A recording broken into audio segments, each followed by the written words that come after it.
Bonjour à tous, bienvenue sur Canal 22 dans l'émission du débat au programme. Aujourd'hui, on parle de l'affaire Bouraoui, affaire qui a provoqué ces derniers jours des tensions entre la France et l'Algérie. Au cœur de cette affaire, on retrouve Amira Bouraoui, une journaliste, également militante politique franco-algérienne. Le 3 février, elle est arrêtée en Tunisie. Juste avant ça, elle avait tenté de prendre un avion pour rejoindre la France. Donc, depuis la Tunisie, elle a ensuite été remise en liberté par une juge après son arrestation, puis conduite au consulat français de Tunis.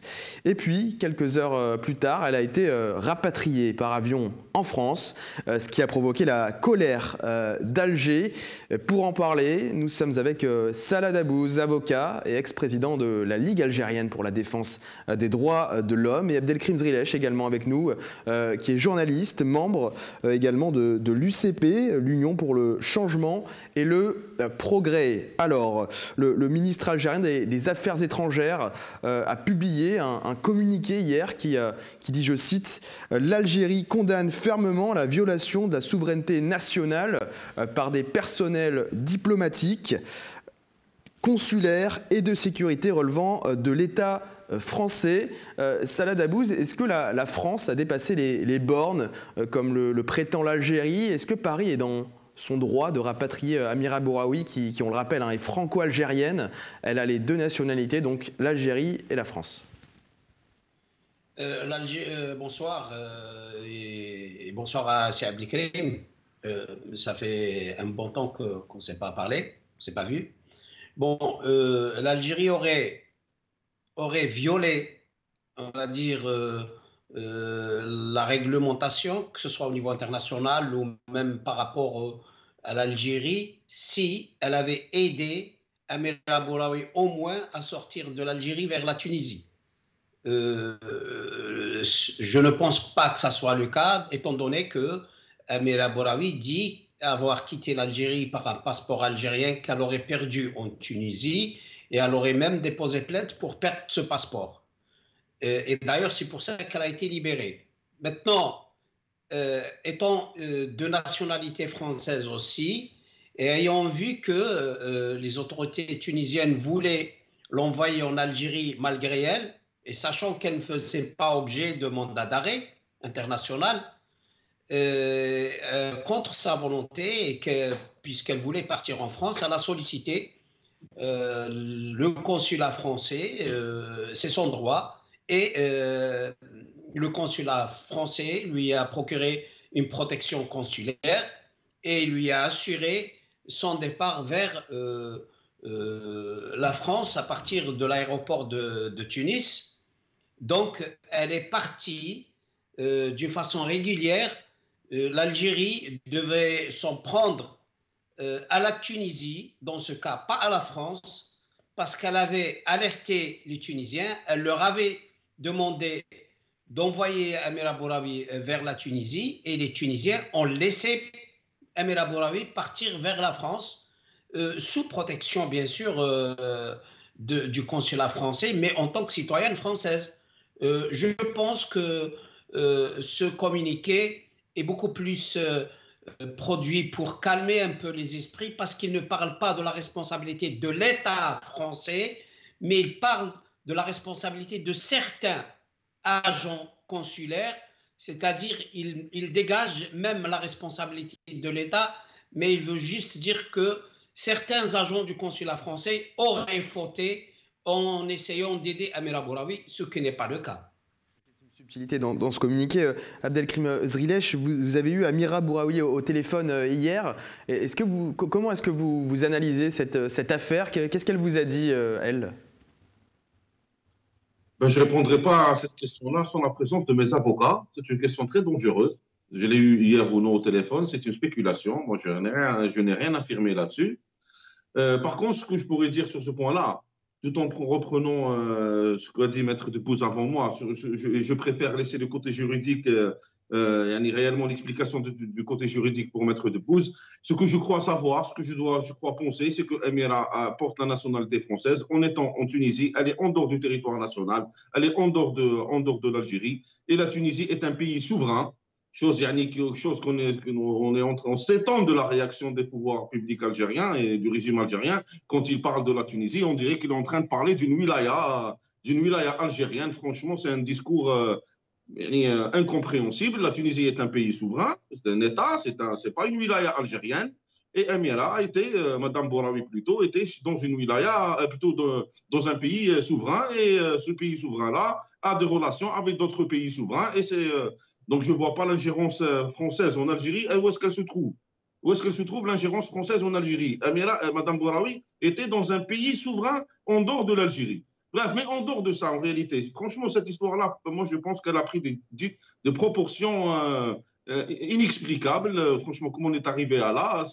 On peut expliquer la chose de manière simple. C'est une harraga comme tous les harragas qu'il y a eu en Algérie. Pourquoi forcément, par rapport à elle, l'histoire a pris une ampleur et l'Algérie est en train de risquer, chose qui est encore moins compréhensible, l'Algérie est en train de risquer ses relations avec un partenaire, la France, qui reste un partenaire important de l'Algérie, qu'on le veuille ou non, par rapport à une histoire qui est en train d'être simplement gonflée.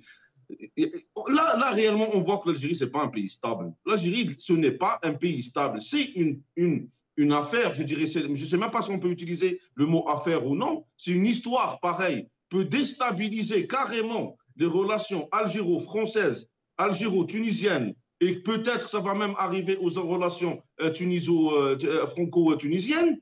C'est-à-dire que réellement, l'Algérie, ce n'est pas un pays stable. Et nous, on passe le temps à nous chanter que ce pays-là est un pays stable. Franchement, je crois que l'histoire, le fond de l'histoire, ce n'est pas réellement Madame Bouraoui. Qu'est-ce qui s'est passé pour Madame Bouraoui? C'est qu'est-ce qui est en train de passer pour l'Algérie à travers cette histoire-là. Voilà, je crois, sur lequel on devrait réellement se concentrer. Voilà, merci. J'espère que j'ai répondu à la question. Salah Dabbouz, pourquoi Amira Bouraoui faisait-elle l'objet d'une interdiction de sortie du territoire en Algérie, hein? Il n'y avait pas un mandat d'arrêt international contre elle. Est-ce que c'est quelque chose de légal? Est-ce que c'est une interdiction légale pour une personne binationale? Non, alors, c'est pas l'interdiction était légale, c'est vrai, mais ce n'est pas parce qu'elle est binationale, mais c'est tout simplement qu'elle n'a pas obligé d'être. On ne peut pas interdire à une personne de quitter le territoire national juste parce qu'on ne l'aime pas, il ne nous plaît pas, il ne parle pas comme on veut. C'est du délire.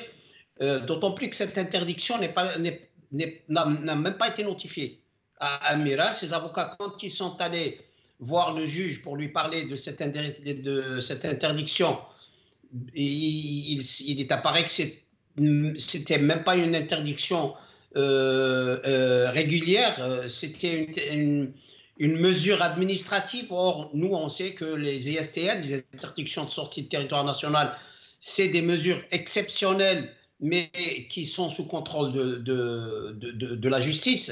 C'est des ordonnances émises par un procureur ou un juge d'instruction sur demande des services de sécurité, mais temporaire, pour 4 mois ou 3 mois, renouvelables 1 ou 2 fois, pas plus. Or, Amira, ça fait 2 ans qu'on lui signifie qu'elle ne peut pas partir à partir d'un aéroport. Quand elle arrive à la PAF, on lui dit « vous ne pouvez pas partir ». Et quand elle dit pourquoi, on lui dit verbalement que c'est une interdiction. Quand elle va à la justice chercher, elle ne trouve rien du tout. Donc, c'est juste une signalisation qu'il ne faut pas laisser cette personne voyager, mais c'est une signalisation qui n'est pas régulière. Elle n'est pas régulière parce qu'elle n'obéit pas aux procédures légales, les procédures prévues par la loi d'un côté, et d'un autre côté, qu'est-ce qu'elle a fait, Amira Bouraoui, pour être interdite de quitter le territoire national? Elle a usé de son droit à la liberté d'expression, et ça, en aucun cas, un droit à la liberté d'expression ne peut faire objet de mesures conservatoires telles qu'une interdiction de quitter le territoire national. C'est exagéré. Nous savons très bien aujourd'hui qu'il y a beaucoup d'avocats, il y a beaucoup de journalistes, il y a beaucoup de simples citoyens, il y a beaucoup de personnes, il y a même beaucoup de militaires qui sont interdits de quitter le territoire national, mais sans aucune raison valable, c'est-à-dire une grande partie ne sont même pas convoqués devant les juges, ils n'ont même pas d'affaires devant les juges, ils sont simplement interdits de quitter le territoire national. Et c'est vraiment dommage que l'Algérie devienne une grande prison à ciel ouvert. Donc vous pensez qu'elle faisait l'objet d'une interdiction de sortie du territoire uniquement parce qu'elle avait cette étiquette d'opposante politique, si on a bien compris? elle faisait, maintenant que le ministère des Affaires étrangères dit elle faisait objet d'interdiction de sortie du territoire national, et moi, je sais très bien par certains contacts que j'ai eus avec des personnes qui connaissent bien le dossier qu'il n'y avait rien dans son dossier et qu'elle-même, elle avait déclaré qu'elle n'avait jamais été notifiée officiellement d'une interdiction de quitter le territoire national. Donc, elle faisait objet d'une obstruction à sa liberté de circulation qu'on appelle interdiction de sortie du territoire national, qui n'est pas du tout légale.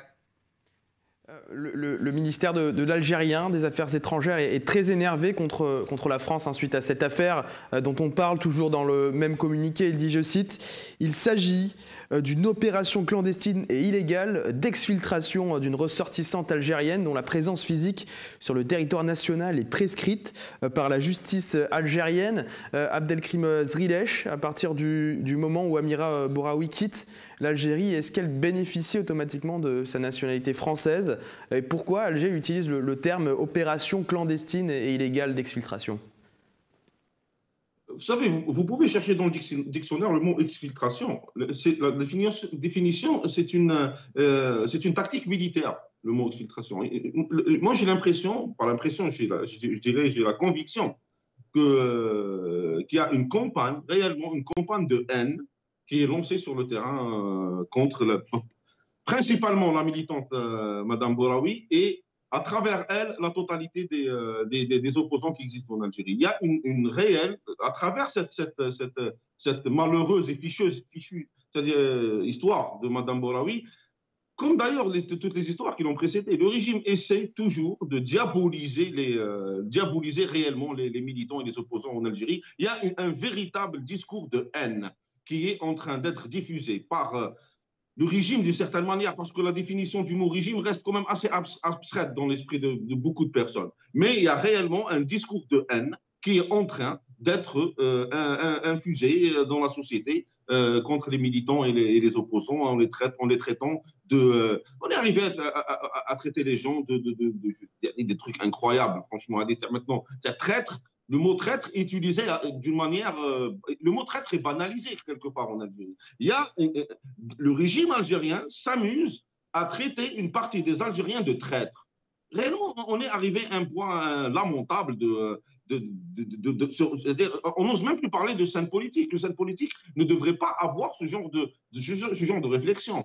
Arriver au point qu'un discours de haine aussi franc et aussi direct, c'est même dangereux pour l'unité nationale. Et on ose parler de bloc interne, ce qu'on appelle le Jabhat Dakhiliya. Et on ose parler d'un front interne en Algérie. Là, ils sont réellement en train de casser le front interne en Algérie. Et on a quelques exemples très simples. Moi, j'étais choqué quand j'ai pas choqué, c'est-à-dire ça m'a travaillé. Quand j'ai vu pas mal d'Algériens ne pas vouloir et s'attendre à la défaite de l'équipe nationale lors des derniers Jeux, le Chan.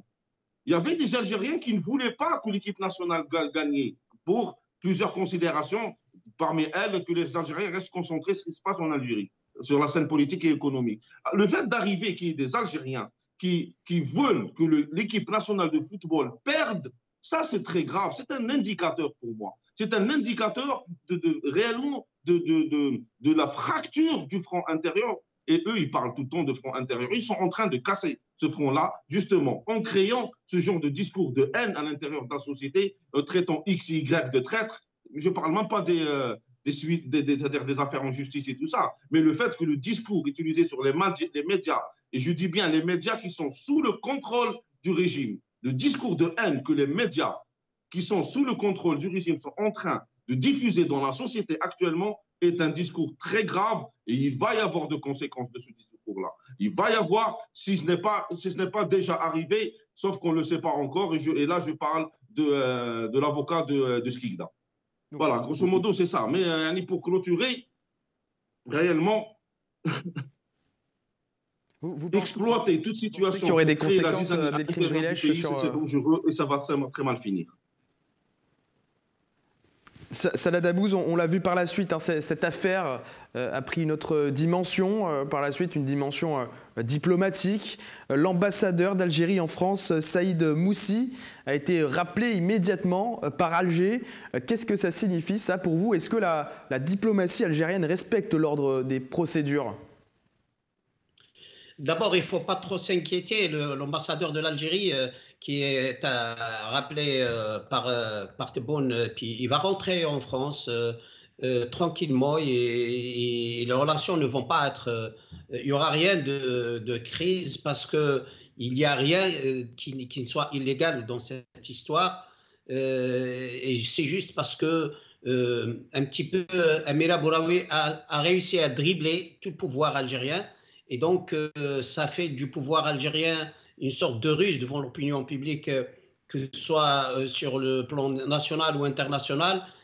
Donc, les autorités se sont senties obligées de faire un coup un baroud d'honneur comme ça en direction de la France. C'est plus facile parce qu'ils ne peuvent pas le faire en direction de Tunisie, parce qu'apparemment, la Tunisie a fait exactement ce que lui aurait demander Alger, on va dire ça comme ça, mais aussi elle était obligée de faire ce que lui a demandé la France de faire et que donc voilà, c'est fait. Maintenant, il faut un coup de baroud pour dire on ne s'est pas laissé faire et déjà on est en train de dire à la France que vous risquez de perdre le privilège d'avoir des relations diplomatiques d'un niveau, on va dire, exceptionnel avec l'Algérie.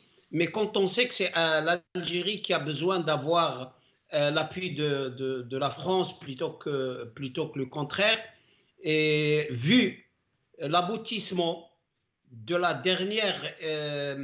du dernier épisode de froideur, on va dire ça comme ça, des relations entre l'Algérie et la France suite à des déclarations très très graves de Macron par rapport au régime algérien, que Tebboune était complètement contrôlé par les militaires et que plein de déclarations qui ont fait que l'Algérie retire son ambassadeur et déclare qu'elle ne le remettrait sur place qu'après des excuses et qu'on voit après qu'il a été il a rejoint son poste d'une façon en catimini, comme si de rien n'était.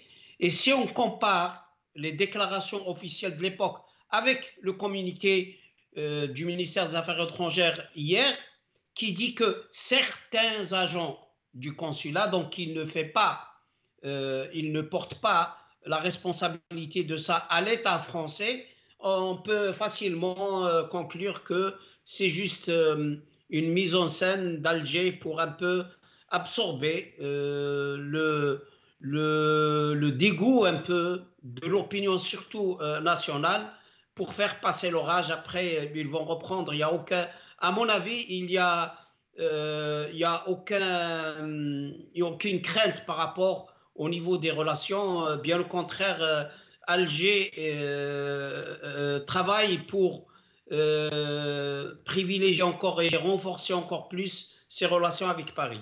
Vous avez parlé du rôle de la Tunisie, Salah Dabbouz, dans cette affaire. Abdelkrim Zrilech, on l'a vu, on a cru comprendre qu'il y avait eu une intervention de Raïs Sayed, le président tunisien, qui a autorisé Amira Bouraoui à rejoindre la France.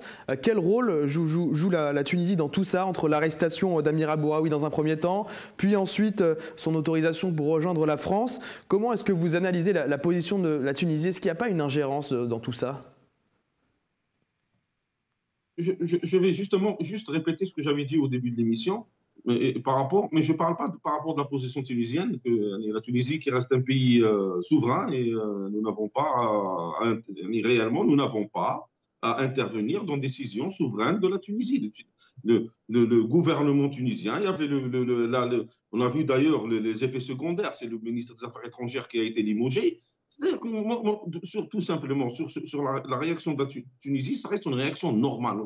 Je ne vois aucun souci à ce que la Tunisie ait remis à la France un ressortissant français. Elle est où l'ingérence?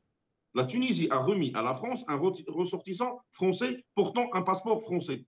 Donc, franchement, je n'arrive pas à comprendre le souci, il est où? Et à travers ça, au-delà plutôt, au-delà de ça, nous sommes en réel, l'Algérie est en train de se créer tout ça c'est des faux problèmes. Nous avons d'autres soucis à gérer en Algérie. Et non, quand on arrive, et même la campagne médiatique qu'il y a eu à travers ça.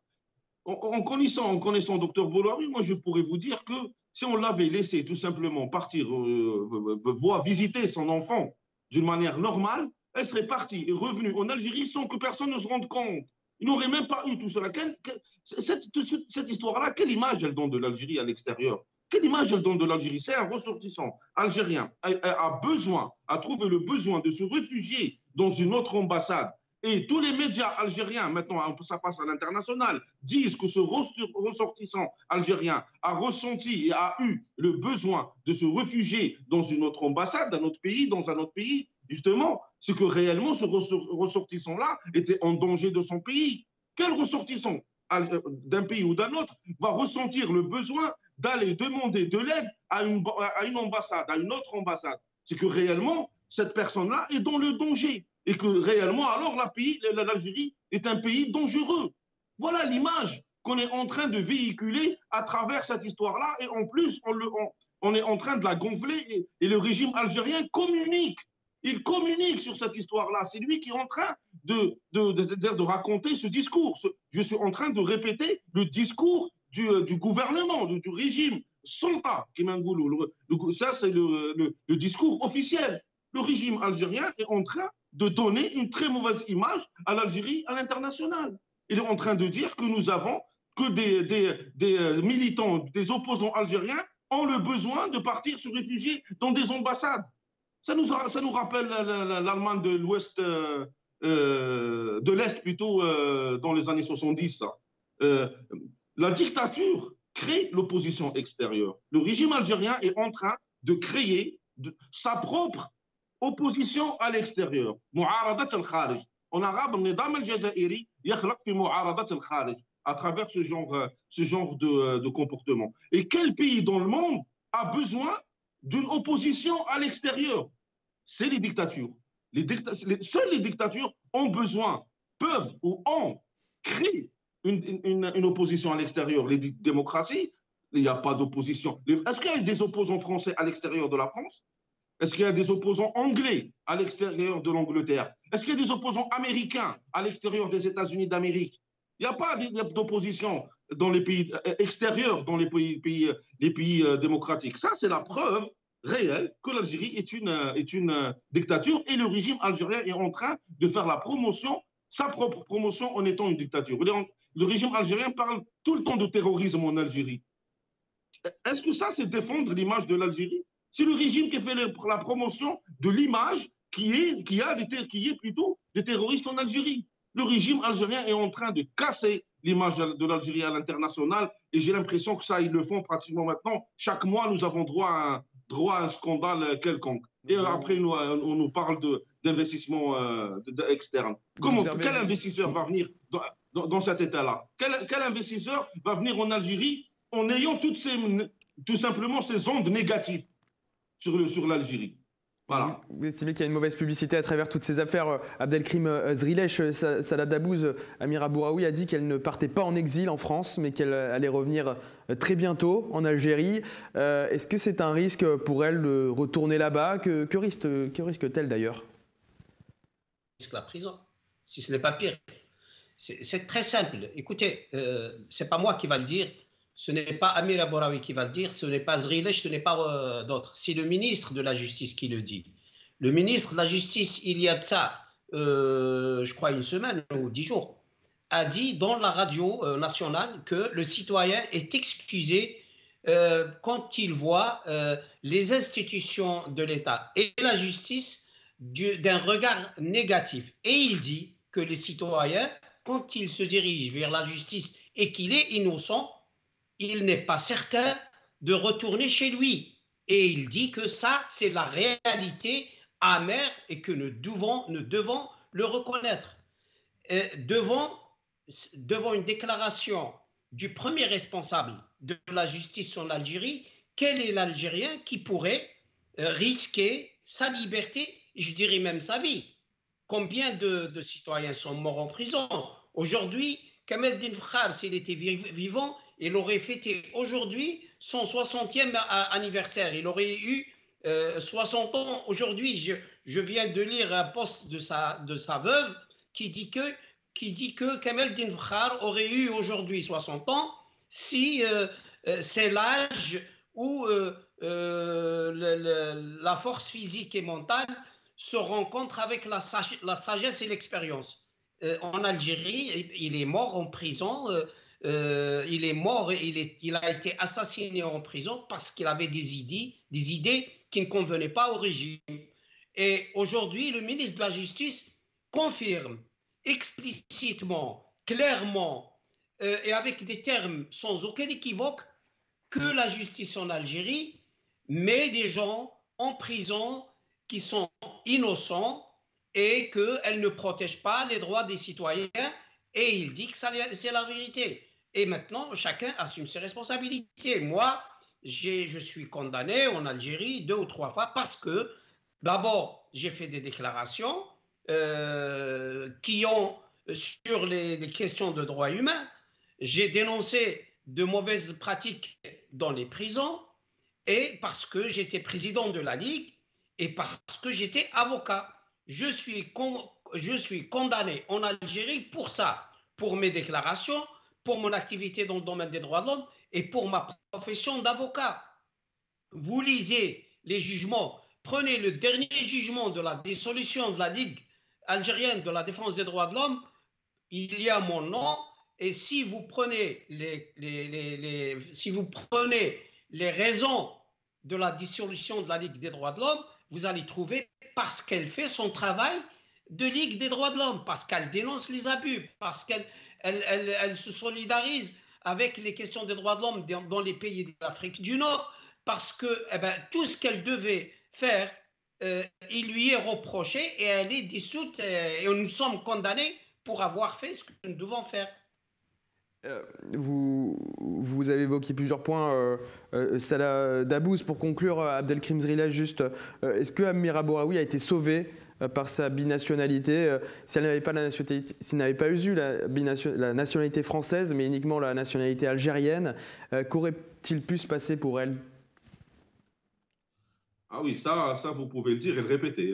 Si Amira, c'est-à-dire pour Dr Bouraoui, s'ils avaient réussi à la faire revenir en Algérie d'une manière ou d'une autre, ça aurait été la casse-prison, ça c'est évident. Il n'y a absolument aucun doute là-dessus. Franchement, ça aurait été... Et là, Yannick, aussi, je me permets de rappeler que le journaliste Moustapha Benjamin est là, maintenant, actuellement, toujours chez la gendarmerie. J'ai eu son père ce matin et d'après à peu près ce que son père a pu savoir, il est soupçonné quelque part d'avoir aidé Dr Bouraoui à quitter l'Algérie. Ça, c'est l'information que j'ai eue de la part du papa du journaliste Moustapha, c'est-à-dire ce matin. Et quelque part, il est soupçonné. Bon, ils attendent son passage devant le procureur pour dimanche, pour en avoir le clair net. Mais là, ce qu'il y a comme réflexion à l'intérieur de la famille de Moustapha, c'est qu'il est réellement soupçonné d'avoir aidé le docteur Bouraoui d'une manière ou d'une autre, on ne sait pas comment d'ailleurs, de l'avoir aidé à quitter l'Algérie. Donc, franchement, pour finir,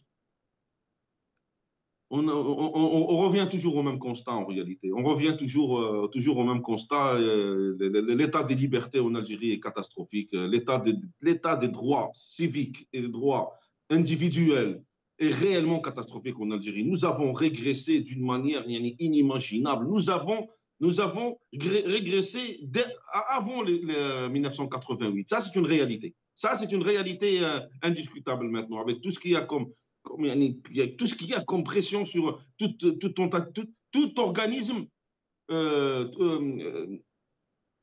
pouvant être quelque part, organisme, parti politique, les associations, réellement tout ce qui peut être quelque part organisateur ou organisant ou organisé, tout ce qui rentre dans cette définition-là est attaqué d'une manière frontale, franche et directe. Le régime algérien s'attaque à tout ce qui peut avoir dans son sillage le terme organisation, quelle que soit la nature de l'organisation. Et nous voyons ça à travers ce qui se passe tous les jours. Pratiquement maintenant, c'est devenu quotidien.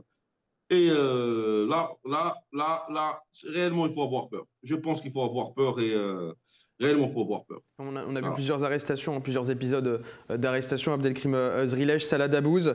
Dernière petite question voilà, pour clôturer ce débat. Avec toutes ces arrestations qu'on voit, toutes ces affaires, est-ce que par anticipation, le régime veut peut-être faire taire les voix dissonantes du pays avant l'anniversaire du Irak qui se déroule bientôt, qui sera le 22 février prochain? Est-ce qu'il y a un lien de cause à effet?